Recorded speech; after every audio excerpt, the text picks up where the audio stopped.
සීමාවක් නැති මේ මහා අහස හැමදාම මට කියලා දෙන්නේ නිහඬව බලාගෙන ඉන්න. හිත පිරීලා තියෙන වෙලාවට වගේම හිත රිදෙලා තියෙන වෙලාවට මාව තනි නොකරපු එකම යාළුවා මේ මහා අහස. ඉතින් අද මගේ දවස පටන් ගන්නෙ මම ආසම කරන ඒ නිල් පාට අහස දිහා බලාගෙන. උදැසන සිහිනය සුළඟත් එක්ක හිතට අලුත් බලාපොරොත්තුවක් එකතු කරගෙන මම ලෑස්ති වෙන්නේ මගේ හීනවලට තවත් එක පියවරකට ලං වෙන්න. ආසෙ තියෙන බලාපොරොත්තු වගේ තමයි අපේ ජීවිතයේ අභියෝග. ඒවා ඇවිත් දවසක පාවෙලා යනවා. හතර වටේ විහිරුණු පොත්පත්, දූවිලි පැන්දොනු හීන දකින මේසේ මම හෙමින් පිළියලක් කරනවා. කාමරේ තිබුණු අවුල් අස් කරලා දාද්දී මට දැනෙන්නේ හිත ඇතුළ හිර වෙලා තිබුණු පීඩනයත් හෙමින් දිය වෙලා යනවා වගේ. ජීවිතේ දිනන්න නම් ලොකු ගමනක් යන්න නම් මුලින්ම Taman ඉන්න පුංචි ලෝකය පිරිසිදු කරගන්න ඕනේ. විසිරුණු හැම දෙයක්ම ලස්සනට පෙළගස්සලා මම දැන් මගේ මනසටත් කියනවා දැන් ඉතින් ලෑස්ති වෙන්න. අලුත් බලාපොරොත්තුවකට ඉඩ දෙන්න. පිළිවෙලවුණු මේසේ උඩ මම මගේ දිනපොත දිගාරිනවා. පෑන අතට අරන් හිමින් ලියා ගන්නවා. අද දවසේ මම කරන්න ඕනි වැඩ ටික. මේ හැම පේලියක් අස්සෙම ලියවෙන්නේ නිකන් දවසේ වැඩ ටිකක් විතරක් නෙවෙයි. මේ ලියවෙන්නේ මගේ අනාගත හීන. කවදා හරි යන්න ඕනි සුපිරිම තැනකට. කරන්න ඕනි ලොකුම දෙයකට.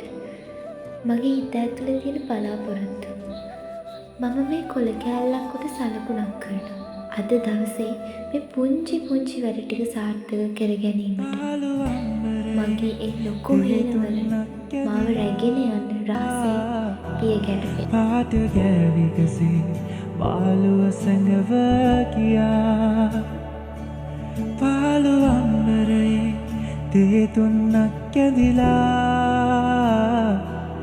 පාට ගෑවිකසේ බාලුව සැඟව කියා සීතලෙන් මිරිකි උදාවුණු මේ අරුණේ පාලුවෝ මාදේ කවුරුද තනිමැකුවේ. හයි යාළුවනේ. දැන් මම මේ කරන්නේ මම JLPT N5 ලියනවා. ඒකට අදාළ කාංචි 10ක් තමයි මම දවසකට පාඩම් කරන්න ගන්නේ. ඒ කාංචි 10 මම පොතක ලියාගෙන ඊට පස්සේ තමයි පාඩම් කරන්න ගන්නේ. මම ඉස්සරවම කොටුවක් ගහලා ඒක ඇතුලේ කාංචිය ලොකුවට ලියලා ඊට පස්සේ ඔන්යෝමි පුඤ්ඤෝමි තේරුම් ලියලා ඊට පස්සේ ඒකේ සිංහල තේරුම ලියලා ඊට පස්සේ ඒකෙන් එන වචන ටික ලියලා ඉස්සරවම එහෙම කාංචි 10ම ලියා ගන්න.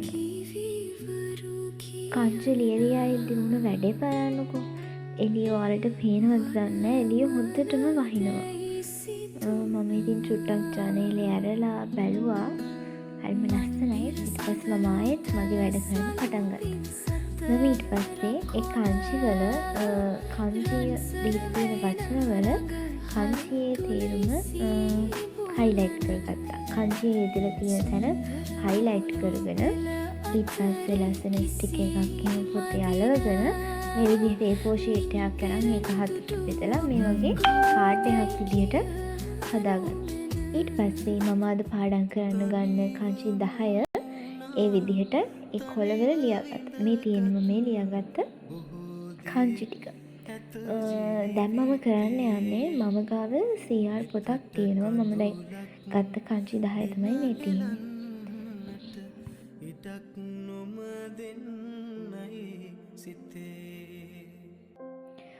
මේ තියෙන්නේ එහෙම ලියපු කාංචි.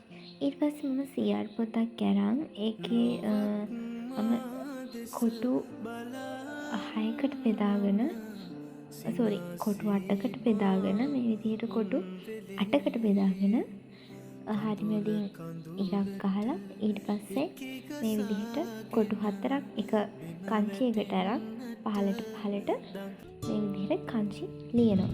එහෙම තමයි මම කංජි පාඩම් කරන්නේ. ලියන ගානට කියව වචන තේරුම, ඊට පස්සේ ඒකේ ඔන්‍යෝමි කුන්‍යෝමි තේරුම්, ඊට පස්සේ කංජියෙන් කියවන එක, ඒ හැමදේම කියව මෙහෙම පල්ලෙහාට කංජි ටික ලියනවා. එතකොට ඒකෙන් තමයි මම ගොඩක්ම කංජි පාඩම් කරන්නේ. එතකොට ඒක හොඳට මතක ඉන්නවා සහ දැක්කම හොඳට මතකයි.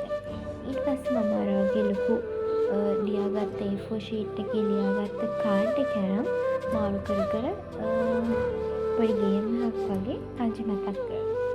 එහෙම තමයි මම කංජි පාඩම් කරන්නේ. මම ඒකත් ඔයාලට මේ වීඩියෝ එකෙන් කිව්වා වුණා. ජීවිතේ සමහර දවස්වලට මහන්සි දැනේ. අතහරින්න හිතේ. කංජි අකුරු විතරක් නෙවෙයි මුළු ජීවිතේම පැටලිල්ලක් වගේ කෙනෙක්. අන්න ඒ වෙලාවට එක සැරයක් මේ මහා අහස දිහා බලන්න. කළු වලක්ව කොච්චර ආවත්, වැස්ස කොච්චර වැටුණත්, ඒ හැමදේම ඉවර වෙලා ආයෙත් නිල් පාටට අහස පායනවමයි. වැටෙන හැම තැනකදීම, අමතක වෙන හැම වතාවකදීම ආයෙත් අලුතින් ගැම්මකින් නැගිටිනවා. අද දවසේ අපි තියෙන මේ පුංචි පියවර තමයි හෙට දවසේ අපේ ලොකුම ජයග්‍රහණය වෙන්නේ.